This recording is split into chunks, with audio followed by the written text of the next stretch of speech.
Todas las empresas, áreas o equipos quieren innovar. Sin embargo, les cuesta materializar esa intención en resultados. Hay dos elementos que necesitan: metodología y personas. En la última década hemos podido observar cómo metodologías como Design Thinking, Sprint Design y muchas otras han salido a la luz y han tenido una gran acogida por muchas empresas. Incluso algunas han desarrollado su propio proceso metodológico para la innovación. Pero en cuanto a personas, se siguen cometiendo algunos errores. Por ejemplo, el más común es querer reclutar solo a aquellas personas que generan muchas ideas, al más creativo.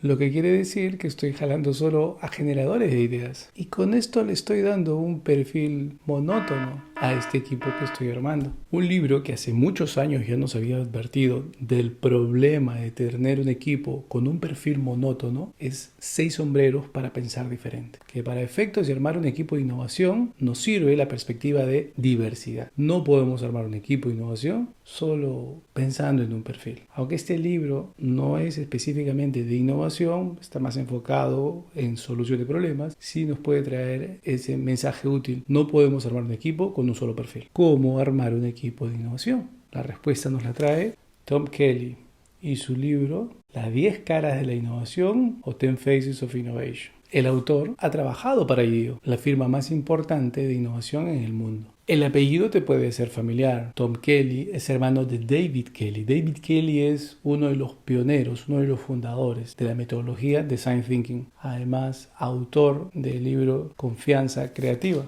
Confianza Creativa de David Kelly es un libro en el que ya hablaremos más adelante, pero te puedo adelantar un poquito. Todos somos creativos, porque todos se nos ocurren ideas, posibilidades, emprendimientos, pero no todos se atreven a compartir sus ideas o a implementar sus ideas. Entonces, la diferencia no es si somos o no somos creativos, sino si tenemos la suficiente confianza para poner en acción nuestra creatividad. Eso es confianza creativa. El libro inicia hablando de un problema muy común para innovar y que está presente en la sala de reuniones de muchísimas organizaciones. Se trata de un personaje enfocado en la crítica, el desánimo, o como diríamos muchas veces, un pinchaglobos. Si opina para advertir que esto es muy riesgoso, esto es muy caro, esto es muy difícil, esto no le va a gustar a la gente, o como se titula un cuento de John Kotter, aquí no hacemos las cosas así. Para colmo de males, este personaje lo hace de manera impersonal, lo hace sin asumir responsabilidad sobre su propia opinión. No tiene la interés a decir yo pienso así, yo lo veo así, es mi punto de vista, sino que lo camufla diciendo permítame ser abogado del diablo. ¿Te suena? Me gusta, pero siendo abogado del diablo,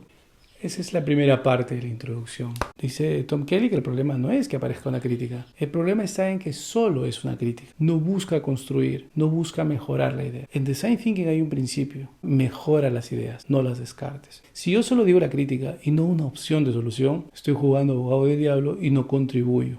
¿Por qué hablamos de Design Thinking? Porque Design Thinking es la metodología de innovación sobre el cual se desarrolla este libro. ¿Y qué tiene Design Thinking que la hace tan importante para nuestro tiempo? Al punto de haber aparecido en un reporte de Deloitte como un skill que se necesita en el siglo XXI. De acuerdo a Harvard, 7 de cada 10 iniciativas fracasan. Esto había sido referido hace muchos años en un libro de Kotter, en el libro Sentido de Urgencia. Y una de las razones podría ser el enfoque antiguo que existía en la innovación. 4 pasos podríamos decir. Número 1, la idea. Ahí está la idea. Alguien en un comité, en una reunión, dice, tengo una idea. El cliché clásico y antiguo que todavía existe en las empresas. Y luego esta idea va a un documento, a un presupuesto, a una presentación, que es un business plan. Esta idea podría costarnos tanto y darnos estos beneficios. Si se aprueba este business plan, entonces recibimos un presupuesto. Con ese presupuesto pasamos al desarrollo. El desarrollo es cuando pasamos a la manufactura, a la fabricación, a la implementación de esa idea. Meses después o un poco más, llegará el momento donde el producto o el servicio está listo para salir al mercado. Y aquí en el mercado es la primera vez que interactúa con un usuario. Esto no es poca cosa, porque recién aquí sabremos si la idea funciona, si el usuario lo quiere. Mientras que en Design Thinking hay dos cosas completamente diferentes del modelo antiguo de hacer innovación. Número 1, nunca empezamos en la idea. En Design Thinking siempre empezamos en entender, en observar. Porque cuando tú observas, descubres algo. Cuando descubres algo se le llama un insight. Entonces ese insight me genera la inspiración de una idea. Entonces por eso empezamos en entender. Y después de entender viene la idea. Y esta idea yo le voy a dar una forma visual, tangible. A eso se le llama un prototipo. Y el prototipo tiene una característica importante. No es costoso. El prototipo puede desarrollarse de una manera accesible e ir aprendiendo hasta que sea algo que nos genera gran convicción antes de pasar a la materialización final. Actualmente todas las empresas hacen prototipos antes de sacar un producto al mercado. Piensa que un automóvil en algún momento es un vehículo de arcilla antes de convertirse en un vehículo de fierro. Y en la cuarta etapa viene el testear. Es decir, este prototipo que no funciona ya se ha convertido en un producto mínimo viable que sí funciona y que va a llegar por primera vez al mercado. Sin embargo, aquí aparece la segunda gran diferencia. No será el primer contacto con el usuario, porque el proceso empezó en la observación y ese fue el primer contacto con el usuario, donde lo hemos observado e interactuado. Incluso en la fase de ideación tú puedes participar en Design Thinking con algunos usuarios. Este proceso se le llama co-creativo. Y también en la fase de prototipado puedes ir aprendiendo de lo que el usuario ve al interactuar con este prototipo y va mejorando la idea. Eso incrementa la tasa de éxito de la idea y hace Design Thinking una herramienta tan poderosa. Tal vez no lo sabes, pero detrás de muchísimos productos, servicios, tecnología y software que hoy usas, está el proceso de Design Thinking. En otro video podremos dedicar todo el tiempo a hablar de Design Thinking. No te asustes con el nombre,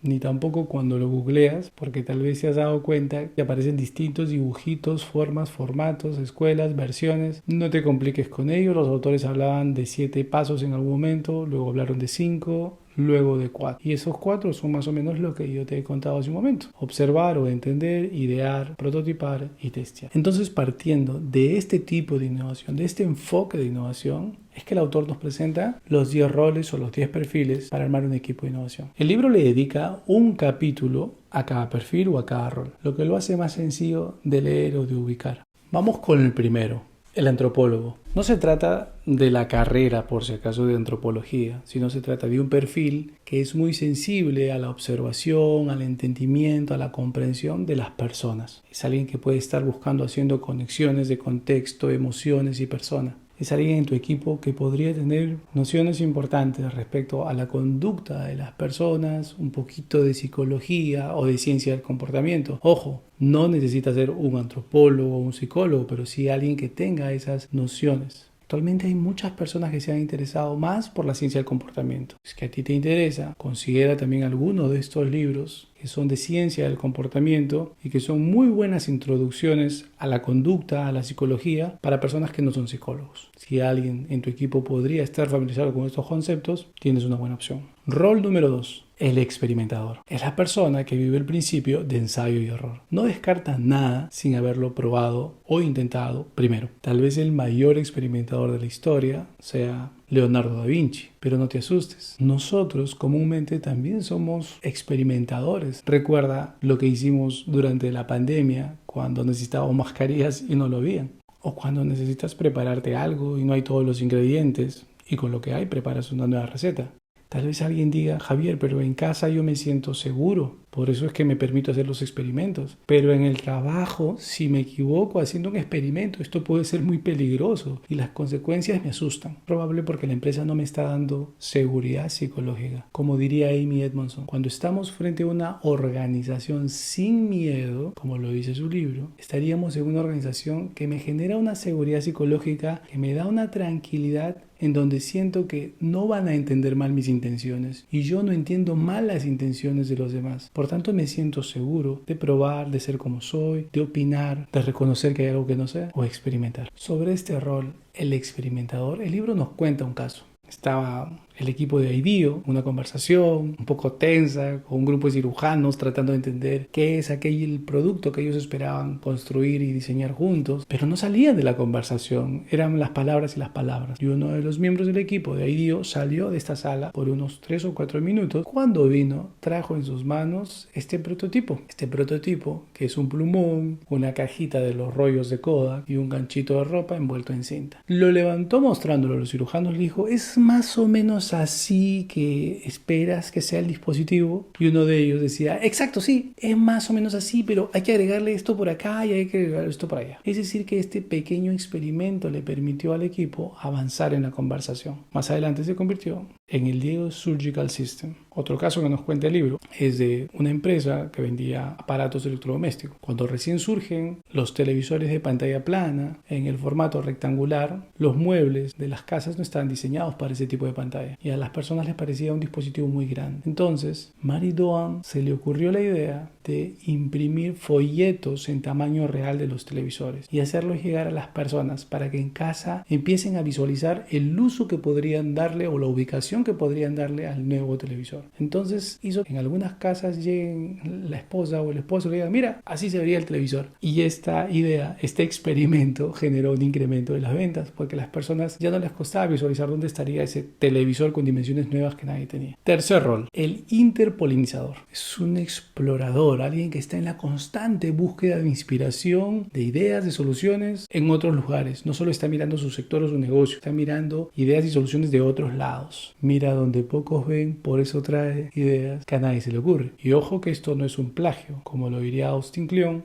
en su libro Roba como un artista. Nada viene de la nada. El trabajo creativo viene de ideas que han existido antes. Es decir, las ideas provienen de otras ideas. Uno de los casos muy singulares que puede ejemplificar el interpolinizador es la primera escalera mecánica. La primera escalera mecánica no apareció en los centros comerciales, era una atracción que se encontraba en Coney Island. Tiempo después, esta escalera mecánica llega a los centros comerciales con un uso diferente y atractivo, por ejemplo en Siegel Cooper. Otra historia muy simpática de este interpolinizador viene con el Frisbee. Frisbee Pies era la empresa que producía pies en unos empaques de lata metálica y muchas de las personas jugaban con el empaque. Los que la hicieron más popular fueron los estudiantes de Yale y Harvard, ya que lo practicaban en los patios de sus universidades. Tiempo después, Walter Frederick generó una versión de plástico más sencilla, más segura, tratando de llevar el tema de nave espacial, de marcianos, de ovnis. Sin embargo, el nombre se quedó como había empezado, Frisbee. Y un interpolinizador de gran impacto social es Mohamed Baba en Nigeria, quien entendiendo este principio del refrigerador, temperatura fría adentro, temperatura caliente afuera, separada por un marco grueso que trata de aislar el aire frío para que no haga contacto con el calor de afuera, desarrolla su refrigerador sin corriente eléctrica, que consiste en una vasija dentro de otra vasija, es decir, dos vasijas de arcilla, una dentro de la otra, pero entre una y otra habrá arena y esta arena está humedecida, está mojada y de esta forma podía sostener la temperatura por mucho tiempo. A esto se lo conoce como el refrigerador africano o el refrigerador de arena. Tanto el antropólogo, el experimentador, el interpolinizador se le conoce como roles de aprendizaje. Son roles que generan el mayor entendimiento del usuario de las soluciones. Cuarto rol, saltador de obstáculos. Hay personas que se enfocan en mirar los obstáculos y hay personas que se enfocan en mirar las soluciones. Frente a cualquier objeción vendrá una solución. Han habido saltadores de obstáculos por mucho tiempo y en muchas innovaciones. Cuando los primeros trenes surgieron se probaban en lugares planos y se creía que no iba a poder funcionar para subir un cerro porque no tienen la suficiente fuerza. Bueno, había un solucionador de problemas que decía, pues no es que vas a subir directo, puedes bordear el cerro y puedes hacer curvas. Solucionado.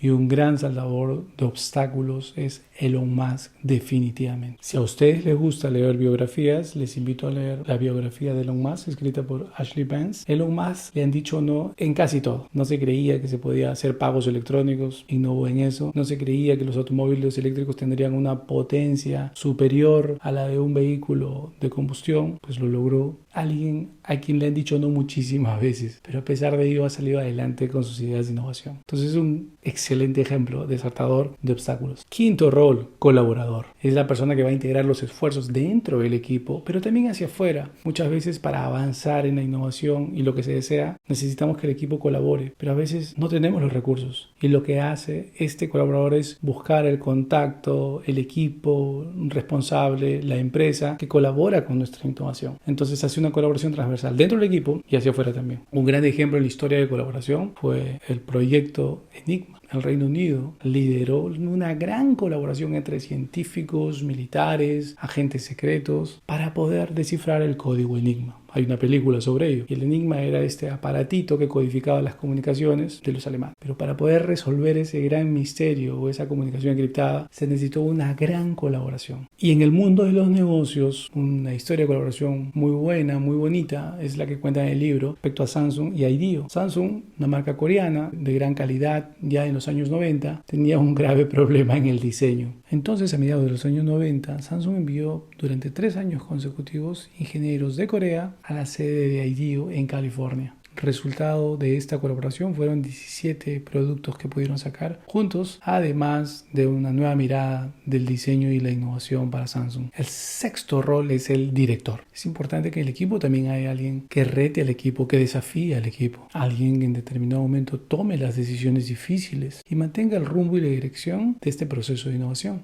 A veces con decisiones que pueden implicar cuidar a las personas. Vemos que se están agotando mucho y, por ejemplo, David Kelly tiene la costumbre de hacer siestas, porque según él, cuando un equipo hace una siesta a la mitad del día, es como si tuvieras 2 inicios de mañana. Esto no está muy lejos de la realidad. Nuestro amigo Edison, el gran inventor, intentaba dormir cuando había algo que no podía resolver. Tú no descartes tomarte una siesta porque es buena idea. En otro momento hablaremos del libro When de Daniel Pink. Es un libro sobre productividad donde aparece la siesta como un mecanismo para energizar tu jornada. Y a veces el rol de director no solo está en que el equipo se sienta cómodo, sino se sienta desafiado. Otra vez aparece Elon Musk como un gran ejemplo. En el libro de Eric Berger, Lead Off, cuenta cómo fue ese proceso de sacar adelante un cohete espacial con un presupuesto equivalente al 1% de lo que tiene la NASA, con un cohete capaz de aterrizar luego de despegar, cosa que nunca se había visto o que nunca se había hecho más que en ciencia ficción. Como dentro de estos avatares, Elon Musk no era alguien que solamente escuchaba cuando alguien le decía, no lo sé, no se puede. No, Elon Musk, cuando se fue en el ámbito de los vehículos eléctricos, en el ámbito de tecnología, es alguien que lee muchísimo, es alguien que le interesa entender, no solo dirige de lejos, sino desde el terreno. Entonces, si tú me dices a mí que algo no es posible para un tipo de batería, yo te puedo explicar algunos principios de la física o la electrónica que dicen que sí es posible, que todavía no lo puedas hacer es otra cosa, pero no que es imposible. Entonces, ese estilo de director desafió mucho al equipo y logró hacer cosas que ningún otro equipo humano había podido lograr en la historia de la humanidad.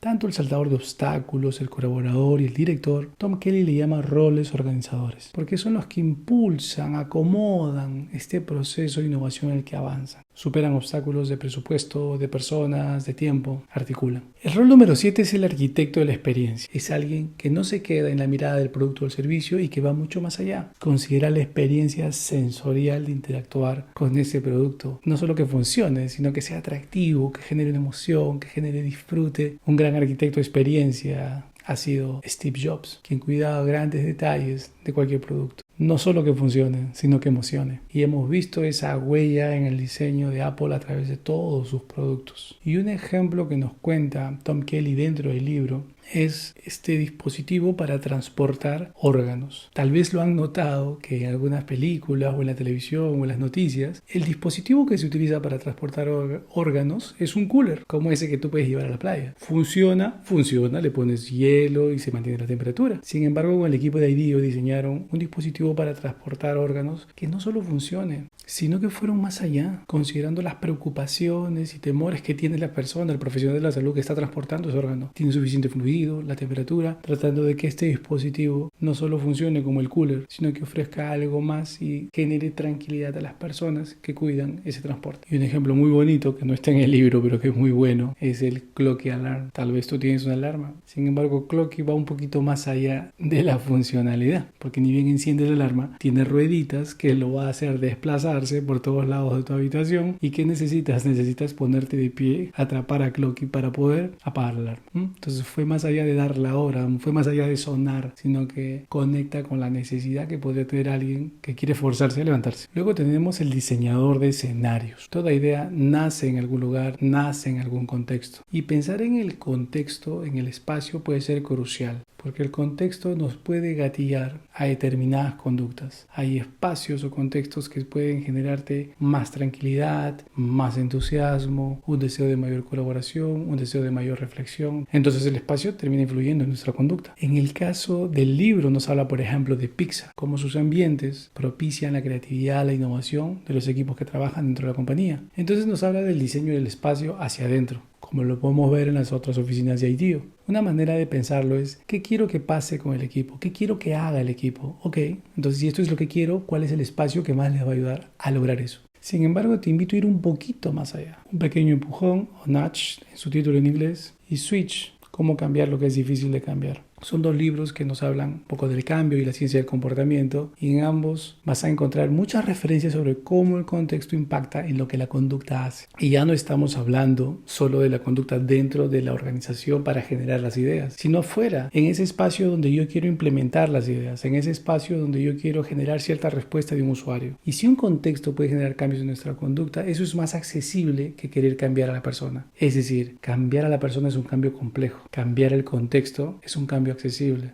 Está el caso de Google, cuando quisieron hacer que la gente consuma menos golosinas, lo que hizo es un cambio en el contexto. En vez de que las golosinas estén disponibles justo en el tránsito de las personas, lo que hicieron es poner las golosinas dentro de galliteros, dentro de las alacenas, es decir, tú tenías que transitar un poco más y abrir. ¿Y qué pusieron ahí donde antes estaban las golosinas? Alimentos más saludables. Esto fue el proyecto M&M's. Solo cambiando el contexto y la ubicación generaron un cambio en la conducta. Equivale a que en algún momento tú, en la compañía en la que estás, y quieres que la gente consuma menos bebidas gaseosas, saca la máquina que expende gaseosa y ponla en un piso mucho más abajo. Si tienen que transitar escaleras, probablemente se desanimen de hacerlo. Y pon ahí en la opción más accesible algunos alimentos o bebidas un poco más saludables. En vez de la campaña de nutrición, entrenamiento, que busca cambiar a la persona, siendo un cambio menos accesible, cambiar el contexto puede ser un cambio más accesible.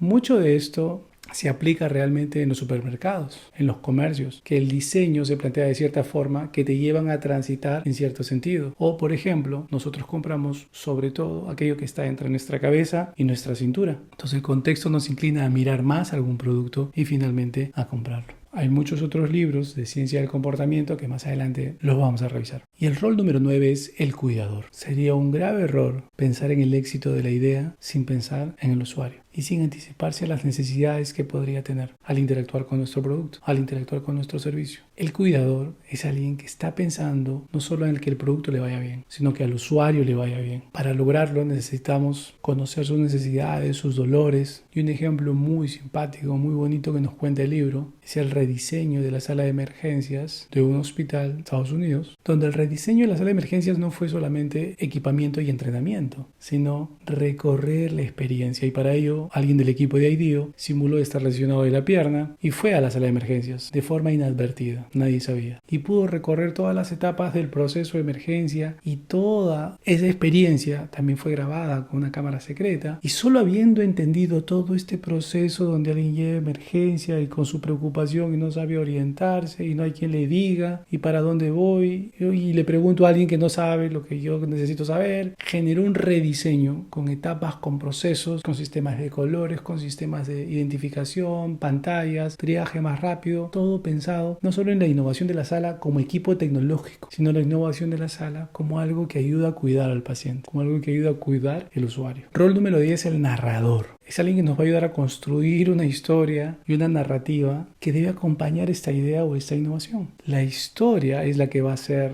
la diferencia entre mostrar y presentar. Nos gustan las películas, series, novelas, porque las historias nos mueven. Tom Kelly en el libro nos habla de Hachiko y cómo los japoneses son muy buenos para construir historias, narrativas, para educar. Hachiko es una historia común que conocemos en el mundo, pero vamos a poder encontrar historias, cuentos, fábulas que les permiten sostener su cultura, sus valores a través de la historia, por el poder que tienen. Y tal vez hemos visto un comercial o un producto, un lanzamiento necesita cierta historia. No solo hablar de que una bebida es buena, sino que tal vez es el sabor de la nueva generación, como lo hizo Pepsi. O en el caso de Nike, una marca deportiva que no te habla tanto de la calidad del producto, sino que habla de la experiencia emocional de aplazar o procrastinar el ejercicio, invitándote a, ¿sabes qué? Solo haz, just do it. No lo aplaces, hazlo. Si tienes curiosidad y quisieras adentrarte un poco más en la narrativa de cómo construirla, un libro muy bueno son las charlas TED de Chris Anderson. Seguramente has visto en algún momento una charla TED, te has inspirado un poco en la historia, te cuenta qué es lo que tienen las mejores charlas, cuál ha sido la estructura, cómo se han contado. Y otro libro es el de Kenny Nguyen, Presentaciones Memorables. No solo te habla del diseño de la presentación, sino cómo articular historia con tu presentación. Tanto el diseñador de escenarios, el arquitecto de experiencia,